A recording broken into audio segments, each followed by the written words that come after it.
Oui, bonjour Eric. Bonjour. Eric, la Commission européenne souhaiterait a priori supprimer les rétrocessions des produits collectifs, et ce évidemment au détriment des distributeurs.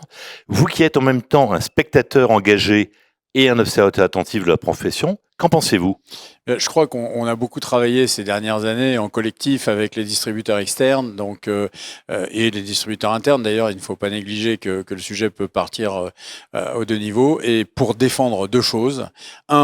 Un conseil mérite une rémunération, c'est la base de tout, et que le fameux value for money, comme la Commission européenne utilise ce mot, donc la valeur vaut de l'argent, il faut mettre la valeur à tous les niveaux, au niveau du conseil, au niveau de la gestion, au niveau du connaissance et de la confiance client. J'insiste beaucoup là-dessus et ça, je crois que c'est un point important.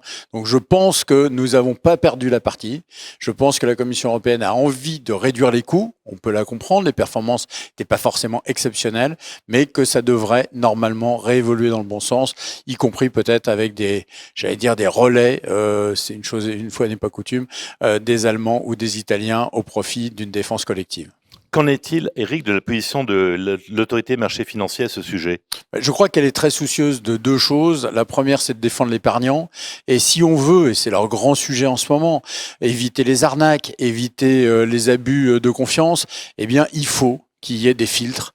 Le filtre étant un mot positif dans ma bouche, bien entendu, qui sont les distributeurs, les intermédiaires, les gens qui savent et qui vont éviter que les gens se fassent usurper, se fassent confier des mauvais messages, les fameux influenceurs, le grand truc à la mode. Alors, c'est pas notre génération, mais effectivement, c'est un point important. Il y a des gens qui font confiance à d'autres personnes qui n'ont qu'un intérêt, c'est de gagner de l'argent sur leur dos et non pas de défendre leurs intérêts dans leur épargne. Eric, en conclusion, cela vous paraît-il pertinent, ces embryons de décision, pour la protection des épargnants, et ce notamment dans le cadre de votre mission d'éducation des investisseurs? Pour moi, c'est essentiel. C'est essentiel pourquoi? Parce que comme les gens, malheureusement en France en particulier, ont une méconnaissance des placements, ils vont finir par être attirés par des résultats mirifiques, on va les faire rêver.